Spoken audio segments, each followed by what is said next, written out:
Saya sebetulnya mau sosialisasi untuk pedoman keuangan paroki yang baru. Pedoman ini memperbaharui apa yang sudah dibuat oleh Keuskupan di tahun. Nah, sebelum saya menyampaikan hal ini, saya hanya mau mengatakan begini.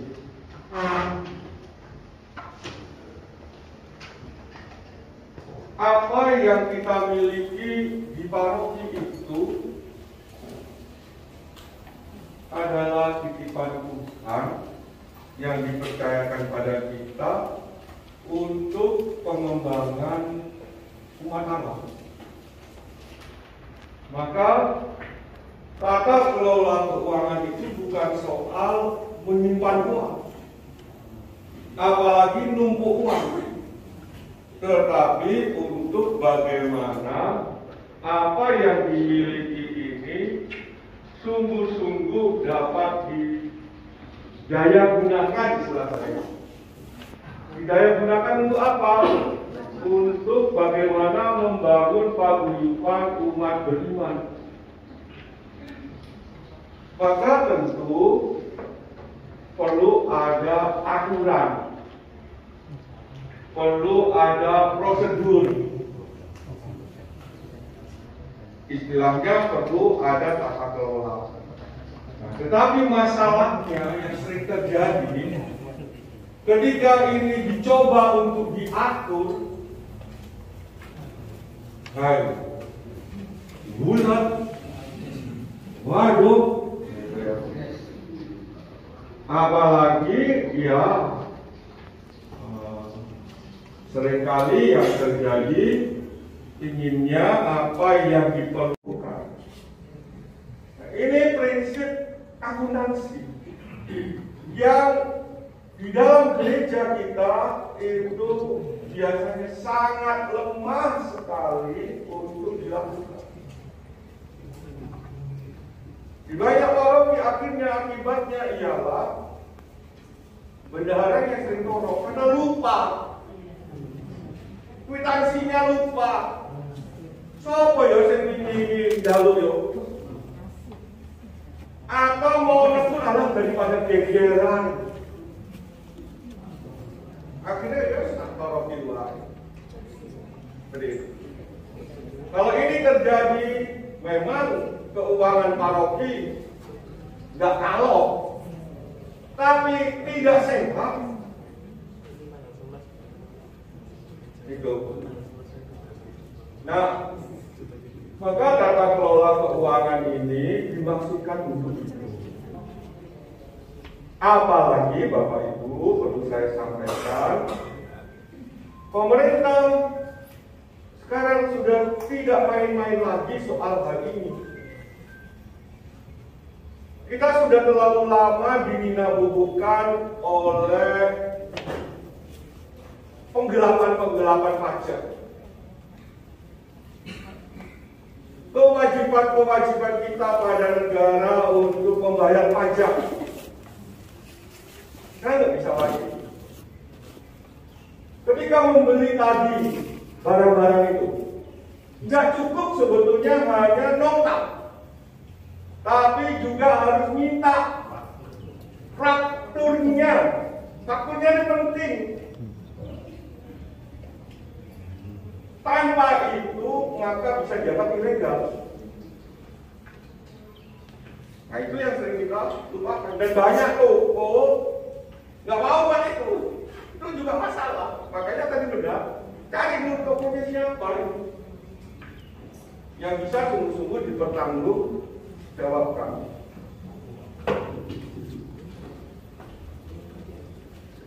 Di paroki uang atas nama siapa? Uang paroki atas nama siapa? Di paroki kepanjang. Nah, tuh. Ya, ini penting. Nanti alasannya akan saya jelaskan dalam selanjutnya. Tapi yang saya mau katakan ialah beberapa paroki memakai nama pribadi, walaupun dua nama, bendahara dan kasut paroki. Sekarang ini nggak bisa seperti itu. Bendaharanya dan pastornya pasti diteleponi pajak. Apalagi kalau di SPT tidak mencantumkan nilai uang yang disimpan di bank yang atas nama dia. Itu udah pasti. Bahwa karena jabatan saya sebagai bendahara ekonomi keuskupan, maka usaha-usaha keuskupan itu yang memakai mau tidak mau nama saya sebagai komisaris, dan komisaris itu berarti ada saham kan, ada nilai nominal. Begitu ini dimasukkan ke Menkumham, tercatat di sana, langsung ngeling ke pajak. Ada yang kerja di perpajakan di sini? Tidak ada. Kalau ada yang kerja pasti tahu itu. Nilai ke sana sampai. Jangankan itu, saya menerima honor sebagai komisaris. Tidak pernah saya terima uangnya, karena uangnya langsung disetor ke rekening keuskupan. Tetapi saya dipertanyakan sekian puluh juta penghasilan mana ini? Bukti bayar pajaknya. Nah, untungnya PT-PT itu juga setia untuk membayarkan BPH. Begitu. Nah, saya mau katakan, hati-hati soal transaksi keuangan. Jangankan nilai nominal yang ada di buku bank, apa yang dihasilkan oleh kita itu juga terhitung pajak. Paroki adalah komunitas kaum beriman Kristiani yang reksa pastoralnya di bawah otoritas uskup diosesan. Ini yang sering kita lupakan. Kita menganggapnya di bawah otoritas pastor paroki Anda. Salah. Yang punya kuasa itu adalah uskup diosesan. Pastor paroki itu adalah orang yang diberi kepercayaan untuk mengelola karya penggembalaan. Gak mungkin saya ujuk-ujuk datang ke Kepanjen, saya pastor parokinya. Gak bisa. Atau saya mengajak beberapa orang, ayo yuk kita buat paroki sendiri. Nanti saya pastornya. Gak bisa. Di Jakarta gak bisa. Setiap romo paroki Anda pasti ada SK pengangkatan dari Bapak Uskup yang memberikan kepercayaan untuk karya pelayanan di paroki Anda. Nah, ini perlu dipahami karena efeknya itu berarti apapun yang dimiliki itu menjadi milik keuskupan, bukan milik paroki. Wong iki golek-golek dhewe, usaha-usaha dhewe. Kok ada impek keuskupan? Istilahnya apa jangan begitu. Padahal bukan impek loh, memang miliknya. Gitu. Keuangan adalah administrasi yang mengurusi penerimaan dan pengeluaran uang dalam suatu lembaga, dalam hal ini paroki. Ini bahasa akuntansi ya, siapa yang kuliah akuntansi sama, hanya saya perlu menerangkan dalam hal ini paroki supaya lalu ingat ke rumusan nomor 1. Sistem tadi yang prosedur itu suatu jaringan prosedur yang dibuat menurut pola yang terpadu untuk melaksanakan kegiatan dalam mencapai tujuan tertentu. Itu yang tadi dibahasakan oleh Pak Gigi sebagai bendahara paroki Anda dan depan. Dilihat dulu siapa yang ditugaskan itu seperti itu. Itu sih sistemnya. Prosedurnya itu berarti urutan kegiatan administrasi yang biasanya melibatkan beberapa orang, bukan dikerjakan sendiri. Dalam satu bagian atau lebih yang dibuat untuk menjamin pengelolaan transaksi di paroki sesuai ketentuan. Makanya tadi katakan dengan bahasa supaya tidak ada markup. Kalau ini dihilangkan, udah nggak bisa. Gitu. Selain prosedur, dengan adanya prosedur maka lalu bisa ada pengendalian supaya apa yang telah direncanakan dan dilaksanakan itu dapat terjadi dengan baik hingga mencapai target maupun tujuan yang dicapai. Nah, dalam hal ini untuk pengelolaan keuangan, nah ini yang perlu dipahami. Pengelolaan keuangan ini, uang itu bukan objek, tapi yang harus dipahami ini sumber daya. Sumber daya. Nggak mungkin paroki dapat melakukan kegiatannya kalau nggak ada uang. Nggak mungkin. Kalaupun tahu itu urunan dari bapak ibu, urunannya kan butuh uang kan? Walaupun urunannya aku nganu sego kok, aku nganu hasil bumiku dewe kok, tapi ketika mau jadi sego itu, nah anaknya pakai apa? Apa enggak? Gasnya tiba-tiba ada, beli. Ya. Jadi bukan berarti lalu kegiatan gereja segala sesuatunya turun dari surga. Ya, itu saya mau katakan. Nah,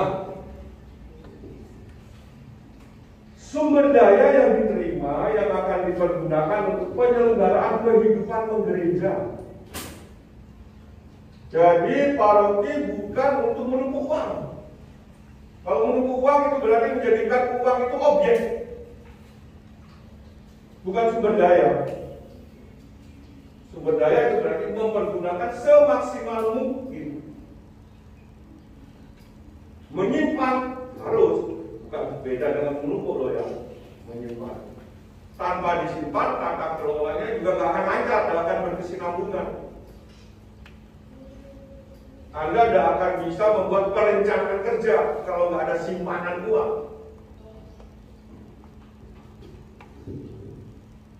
Maka pengelolaan keuangan dimaksudkan sebagai suatu pengelolaan terhadap fungsi-fungsi keuangan. Gitu. Dan ini yang perlu kita sepakati dan lakukan bersama.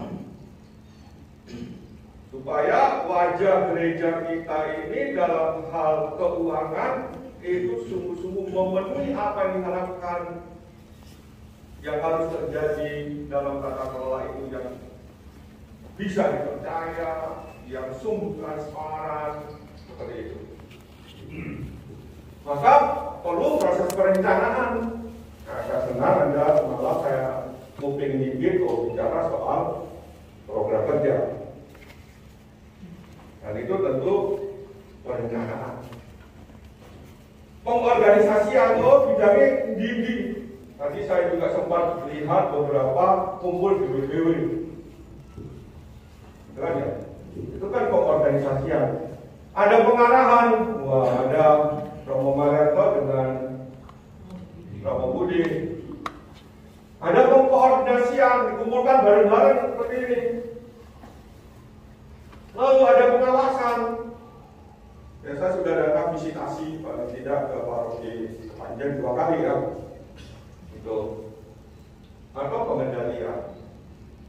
Seperti itu. Ya, sekarang ya Bapak Ibu, kalau ada hal yang perlu ditanyakan dalam uraian dan penjelasan langsung saja ya. Kalau tidak saya akan lanjut. Sekarang kita perlu pahami apa itu Dewan Pastoral Paroki dan apa itu BPDPA. Dewan Pastoral Paroki adalah badan pastoral. Ini artinya badan pengembalaan pelayanan yang bertugas mengumpulkan data, memikirkan, merencanakan, dan melaksanakan tugas Yesus itu. Mengajar, memutuskan, dan mengembalakan umat Allah berdasarkan panca tugas yang diwujudkan dalam 5 bidang supaya tercapai cita-cita dan tujuan keuskupan melalui paroki. Nah, itu yang sudah disebutkan dari dalam pedoman anggaran dasar Keuskupan Malang 2006. Jadi Dewan Pastoral Paroki ini tidak ada sangkut menyangkut langsung soal keuangan. Tetapi jangan lupa memang perlu berdata, memikirkan, merencanakan, apalagi melaksanakan, butuh duit. Itu. Nah ini yang lalu perlu dikomunikasikan dengan BPGDA. Karena BPGDA itu adalah dari keuskupan lain namanya bisa berbeda. Segala transaksi apapun demi legalitas bukan diwakili oleh Dewan Paroki, tapi oleh BPGDA. Karena ini badan yang punya kekuatan hukum. Implementasinya bagaimana? Bapak Ibu yang sebagai anggota Dewan Pastoral Paroki baca di surat pengangkatan Anda sebagai anggota Dewan Paroki. Bapak Uskup itu hanya mengesahkan apa yang diusulkan oleh pastor paroki. Tapi kalau BPGDA itu Bapak Uskup pasti mengangkat. Beda. Karena dengan demikian punya otoritas, punya legalitas. Begitu. Itu sebabnya hal-hal yang ketika berurusan dengan hukum memakai BPGDA, anggota BPGDA paroki yang diangkat oleh uskup itu pasti dimintai KTP semua.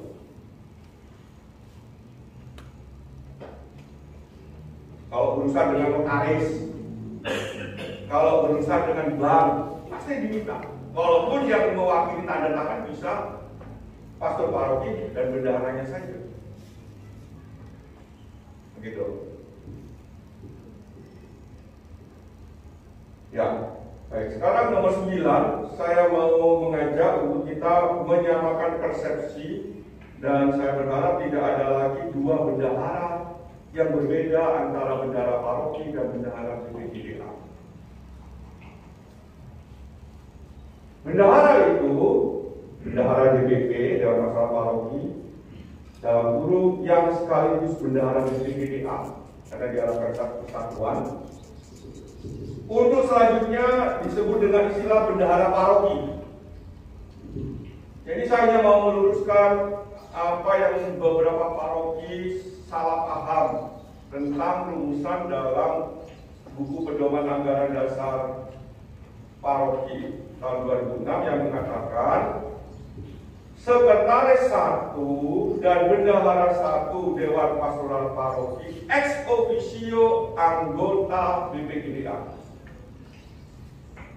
Salah tafsirnya terjadi pada istilah anggota. Dianggap mereka bukan sebagai bendahara dan sekretaris, tapi anggota. Sebetulnya yang dimaksud adalah berfungsi sebagai bendahara dan sekretaris juga. Mengapa, Bu? Kalau ini tidak terjadi, maka tidak ada komunikasi yang bisa lancar tentang apa yang diproses dalam DPP, yang direncanakan dalam DPP untuk dapat dikomunikasikan dengan BPGDA. BPGDA bisa nggak tahu apa-apa. Dan itu biasanya lalu terjadi benturan. Karena tak ada komunikasi yang tepat. Ya, mohon maaf, memang pasti apa yang saya jelaskan itu membuat ngantuk, membuat jenuh. Lebih-lebih bagi Anda yang tidak punya passion sama sekali soal keuangan. Ya, benar. Saya sudah ini kali kelima. Ya, pasti saya sadari betul. Kalau tidak punya passion soal keuangan, keuangan masih belum detail. Ya, begitu. Ya. Gitu. Nah, maka ini perlu dipahami. Jadi bendahara satu dan sekretaris satu itu sekaligus bendahara dan sekretaris BPGDA.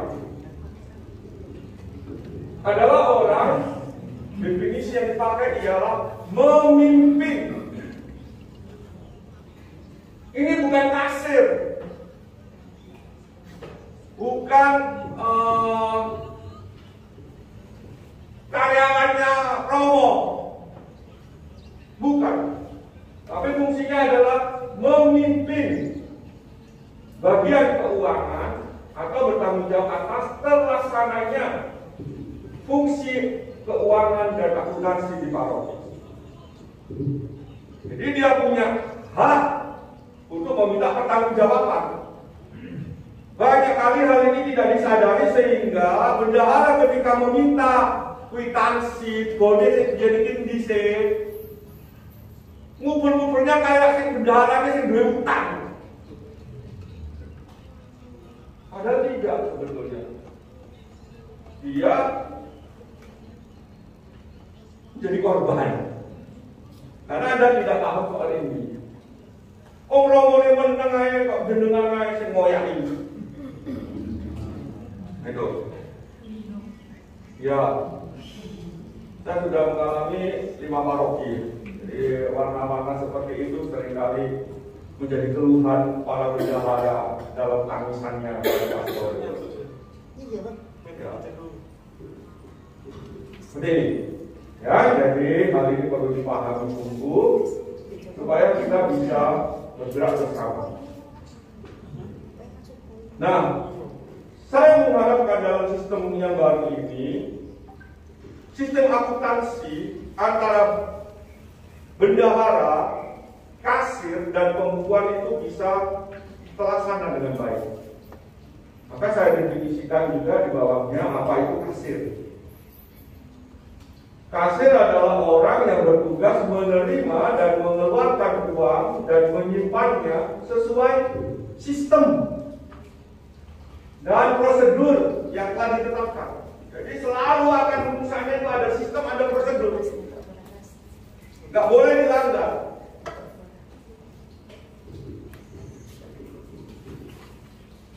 Ayo mbak, apa cepat ditoknya duit aku dinengi ndak buru. Gak bisa loh.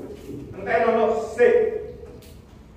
Saya juga kalau ada yang butuh tanda tangan kantor, saya sedang mengerjakan sesuatu, saya tidak akan tanda tangan, saya selesaikan dulu. Baru saya baca sungguh dengan baik apa yang harus saya tanda tangan itu. Karena prosedurnya harus juga terlaksana, sistemnya juga harus terlaksana. Begitu. Ya. Maka tidak bisa sakit-sakitnya kudu ada gede. Itu tidak bisa. Pembukuan ini rumusan akuntansi lagi. Proses pencatatan yang dilakukan secara teratur. Tadi makanya dikumpulkan, dinomerin. Tadi cerita bendaharanya. Anda punya bendahara handal tadi.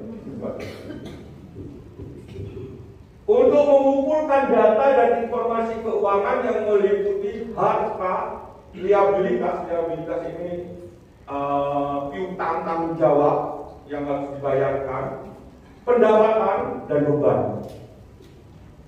Gitu. Nah, sekarang petugas pembukuan melaksanakan rumusan tadi di atas supaya proses akuntansi mulai dari penjurnalan sampai dengan penyusunan laporan keuangan. Begitu. Karena tugasnya begitu, maka dia yang melaksanakan proses itu sebagai pembukuan. Ya, nanti dalam penjelasan pasal-pasal saya akan terangkan lebih lanjut apa yang tidak boleh sama sekali disatukan. Nah, sekarang kita lihat, namanya kasir itu berarti harus ada kas. Ya kan? Nah, ada beberapa kas. Sekali lagi saya mau sampaikan juga, Bagian kas itu walaupun namanya macam-macam, ini bukan berarti orang yang berbeda yang melakukannya. Yang melakukannya tetap satu, kasir. Hanya tujuan dari pembukuan yang dimaksud itu berbeda-beda dan fungsinya juga berbeda-beda.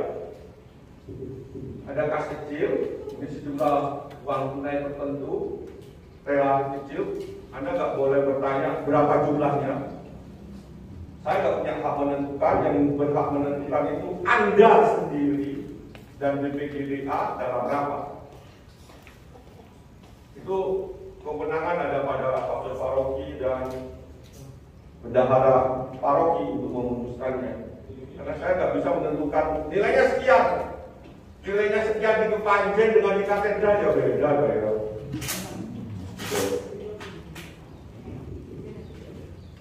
Ya. Ini uang yang sungguh disisihkan dalam paroki dan digunakan untuk melayani pengeluaran tertentu, biasanya hal yang rutin. Kas sementara adalah dana masih disimpan sementara oleh petugas yang berwenang sebelum disetor ke bank. Nanti penjelasan dalam pasal saya akan tunjukkan apa yang harus diperhatikan ketika ada yang kasbon. Kas besar dan kas bank itu rumusan akuntansinya begitu memang. Ya, kas tunai yang berada dalam rekening suatu bank dan digunakan untuk pengeluaran yang jumlahnya adalah besar dan tidak dimungkinkan diberikan secara langsung dalam transaksi dikarenakan jumlah nominal dan lawannya dari segi keamanan. Ya. Sebentar dulu. Jadi kolektor khusus apa itu dibukukan, ada kode-kodenya. Dan kalau petugas yang melakukan ini dengan benar, ini sistemnya Excel yang saya buat, yang kami buat.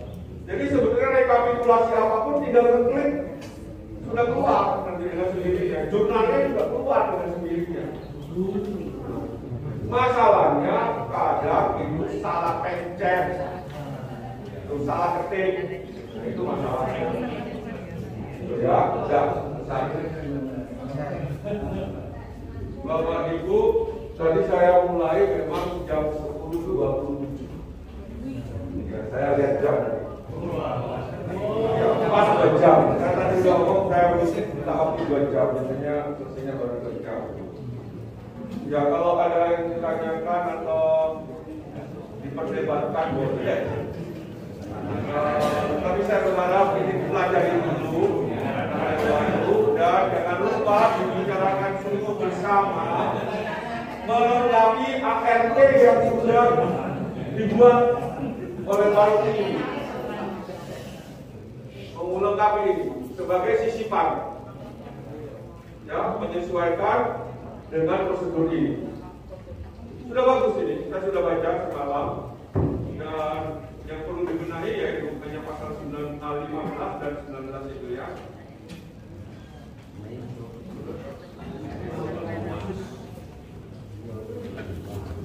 Kurang lebihnya mohon maaf dan terima kasih.